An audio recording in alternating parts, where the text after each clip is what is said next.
Ahoi, liebe Kreuzfahrtfreunde! Herzlich willkommen auf Martinique. Und 2 gute Mitteilungen gleich mal am Anfang.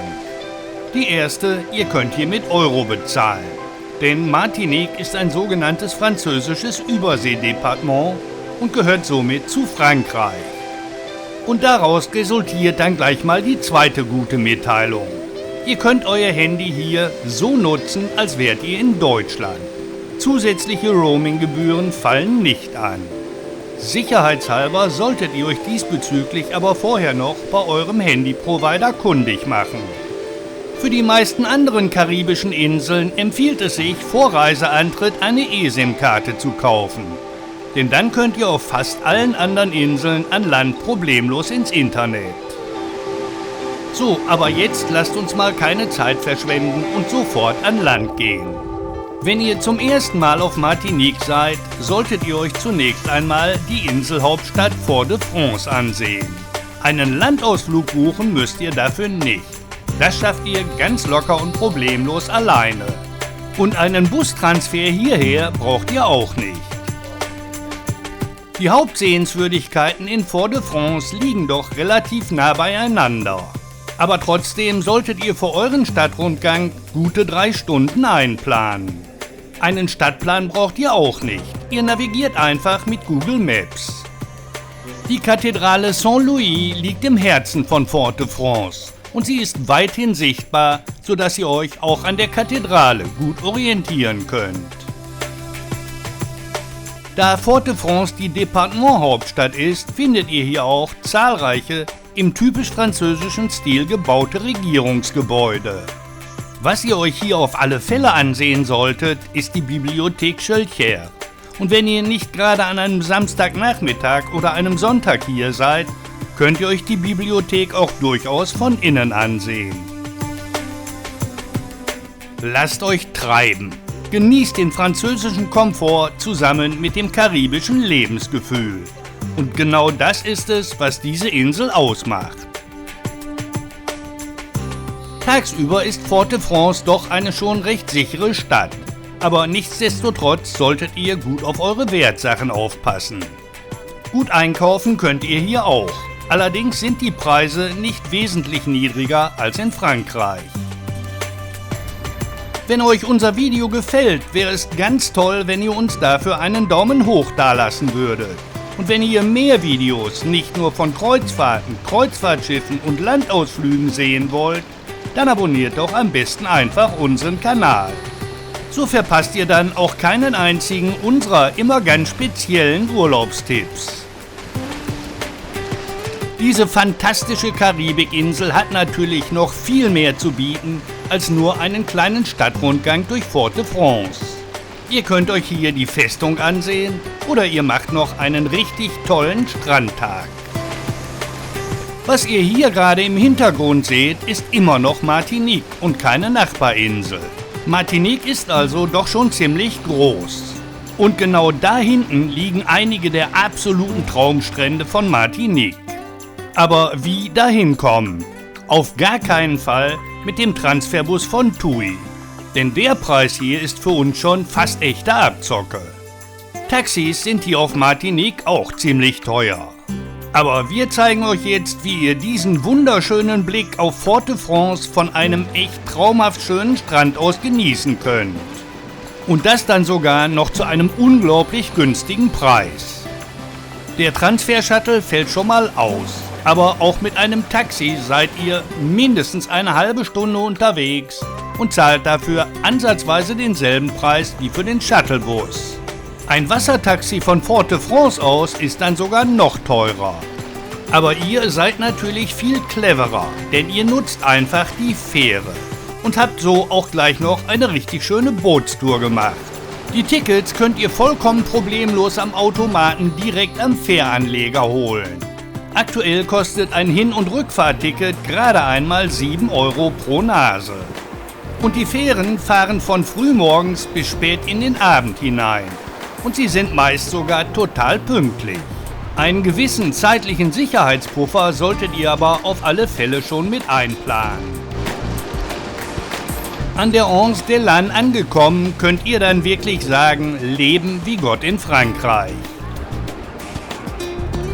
Ganz wichtig, vergesst bloß um Himmels Willen die Sonnencreme nicht, denn ihr macht euch keine Vorstellung darüber, wie intensiv die Sonne der Karibik hier vom Himmel runterknallt. Das hier ist übrigens nicht der Strand, zu dem die Gäste, die den Transferbus gebucht haben, gefahren werden. An dem von TUI Cruises ausgesuchten Strand ist jede Menge Meerbetrieb. Egal zu welchem Strand ihr fahrt, ihr solltet euch in jedem Fall euer eigenes Strandtuch mitnehmen. Ihr könnt hier zwar auch Liegen mieten, aber die haben mittlerweile dann doch schon eher italienisches Preisniveau erreicht. Gleiches gilt dann natürlich auch schon für die Sonnenschirme. Ihr wart schon mal in der Karibik und wenn ja, auf welchem Schiff? Schreibt uns das gerne mal in die Kommentarzeile. Und ihr wart vielleicht auch schon mal auf Martinique? Dann schreibt doch gleich dazu, was euch auf dieser Insel am besten gefallen hat und was ihr auf gar keinen Fall empfehlen würdet. Solche authentischen Kommentare sind nämlich immer ganz wichtig für all jene Leute, die noch nie hier waren. Getränke bekommt ihr hier an der Anse de la Anne natürlich auch. Ihr könnt hier aber auch direkt in Strandnähe vorzüglich essen gehen.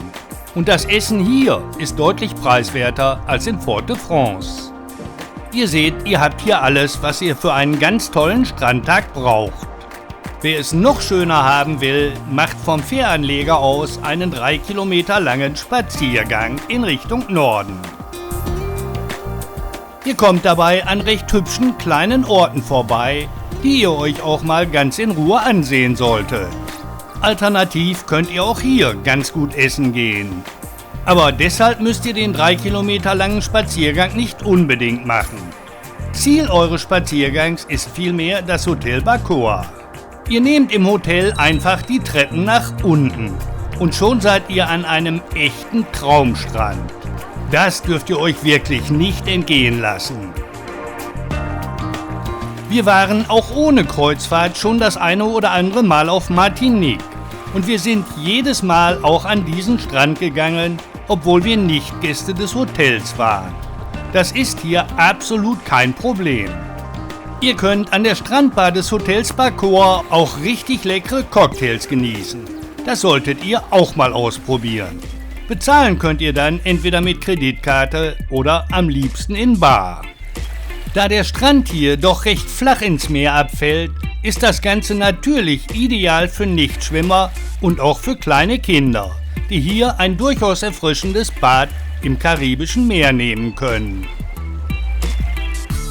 Ihr habt Fragen zu diesem oder einem anderen unserer Videos? Dann schreibt sie doch einfach in die Kommentarzeile. Wir antworten garantiert, darauf könnt ihr euch verlassen. Und wir freuen uns auch immer sehr, wenn wir dem einen oder anderen von euch bei der Planung seiner eigenen Kreuzfahrt oder seines eigenen Urlaubs ein wenig weiterhelfen können. Die Strände hinter dem Hotel Bacoa sind dann naturbelassen. Aber auch hier macht das Bad im Meer richtig viel Spaß. Je weiter nach Norden man kommt, desto grobkörniger wird hier allerdings dann der Sand. Und ganz zum Schluss besteht der Strand nur noch aus Kieselsteinen. Es gibt auf Martinique unglaublich viele wunderschöne Strände. Und die meisten davon könnten wir euch auch problemlos zeigen. Aber wir wollen ja hier kein 3-Stunden-Video draus machen. Uns kommt es in erster Linie darauf an, euch hier die besten Möglichkeiten für euren eigenen Landausflug zu zeigen. Falls ihr während eurer Kreuzfahrt auch nach Barbados kommt, dann schaut euch gerne mal unser entsprechendes Video an. Den Link blenden wir hier in den Bildschirm ein. Mal ganz ehrlich, wie haben euch die Strände, die wir euch bisher gezeigt haben, gefallen? Wäre das auch was für euch? Aber ihr seht in diesem Video natürlich nicht nur die Strände von Martinique. Wir gehen auch recht ausführlich auf den einen oder anderen Landausflug ein und danach wisst ihr garantiert, welchen Ausflug ihr machen möchtet oder auf welchen ihr vielleicht besser verzichtet. Diesen fantastischen Blick auf Fort-de-France habt ihr vom Infinity Pool des Hotels Bacoa aus. Wir haben diesen Pool wirklich schon so oft benutzt, ohne Hotelgäste zu sein, und niemand hätte sich jemals daran gestört. Die wichtigste Regel in den Tropen solltet ihr auf alle Fälle beachten. Don't sleep under a coconut tree and don't park your car there. Jedes Jahr sterben mehr Menschen durch herabfallende Kokosnüsse als durch Haiattacken. Dann kommen wir mal zu einem Landausflug, den ihr auf gar keinen Fall buchen solltet. Nicht etwa wegen der 79 €, aber dieser Landausflug ist für das, was ihr euch hier ansehen sollt, einfach viel zu kurz. Und ihr sitzt auf alle Fälle mindestens 2 Stunden ausschließlich im Bus. Die Landschaft, durch die ihr fahrt, ist zwar richtig schön, vor allem entlang der Küste, aber wir würden die Tour nicht machen. Spätestens, wenn ihr an den endlos langen Sandstränden entlang der Küstenstraße einfach nur vorbeifahrt, ohne jeden Fotostopp, werdet ihr diese Tour bereuen. Diese Fahrt könnt ihr wirklich nur genießen, wenn ihr mit einem Leihwagen unterwegs seid. Aber wenn ihr gerade an einem Sonntag hier seid, wird es echt problematisch, auf Martinique überhaupt einen Leihwagen zu finden. Die einzigen am Sonntag geöffneten Autovermietungen befinden sich nämlich am Airport und der ist ganz schön weit weg vom Hafen. Was ihr bei eurem gebuchten Landausflug auf gar keinen Fall zu sehen bekommen werdet, ist das hier. In den Hinterhöfen der kleinen Bars und Kneipen könntet ihr nämlich Karibik pur miterleben. Euer Ausflugsbus wird hier aber auf gar keinen Fall halten.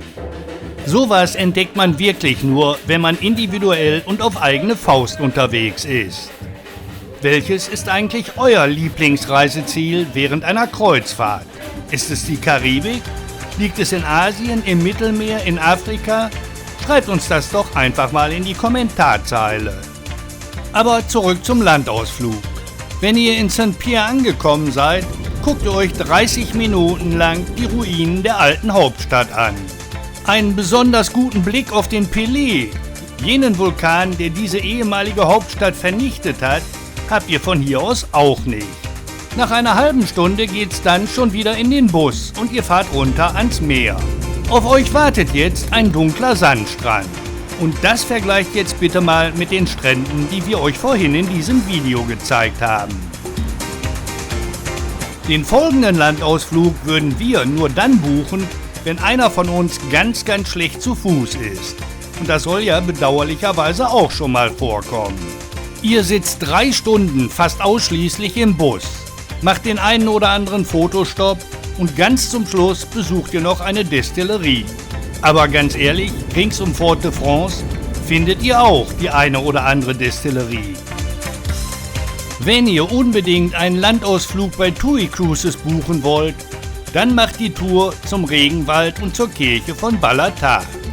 Hier bekommt ihr dann auch eine Destillerie zu sehen. Wenn ihr in Balata Sacré-Cœur dann ähnlich wie in Paris erwartet, werdet ihr wohl eher enttäuscht werden. Es handelt sich hier zwar um eine exakte Nachbildung der Basilika de Sacré-Cœur auf dem Montmartre in Paris, aber diese Nachbildung hier ist deutlich kleiner. Und auch die Gestaltung des Innenraums dieser Kirche reicht nicht ansatzweise an die Basilika in Paris heran. Wer sich nach einem Spaziergang durch Fort-de-France hinterher noch ausschließlich diese Kirche hier ansehen will, ist mit einem Taxi besser dran. Vom Zentrum von Fort-de-France aus sind es gerade einmal 7 Kilometer hierher. Und die Kosten für eine Taxifahrt sind da doch verhältnismäßig überschaubar. Wenn ihr auf eigene Faust hierher kommen wollt, solltet ihr berücksichtigen, dass die Kirche in Balata täglich zwischen 8 und 12 Uhr und dann wieder zwischen 15 und 18 Uhr geöffnet ist. In der Mittagszeit macht es überhaupt keinen Sinn, hierher zu fahren. Eintritt müsst ihr hier nicht bezahlen. Ob es sich für euch lohnt, müsst ihr aber selbst entscheiden. Wir sind jedenfalls der Ansicht, es macht viel mehr Sinn, mal ein langes Wochenende in Paris zu machen und sich Sacré-Cœur dort anzusehen. Und ihr solltet auch immer daran denken, dass ihr hier auf Martinique lediglich einen einzigen Tag zur Verfügung habt. Von Balata aus geht es dann immer am tropischen Regenwald vorbei weiter. An der einen oder anderen Stelle könnt ihr dann auch schon mal einen Blick in den tropischen Regenwald werfen. Auf Martinique leben ganz viele Kolibris. Aber um einen der Flugkünstler wirklich vor die Kamera zu bekommen, braucht ihr während dieses Landausflugs jede Menge Glück.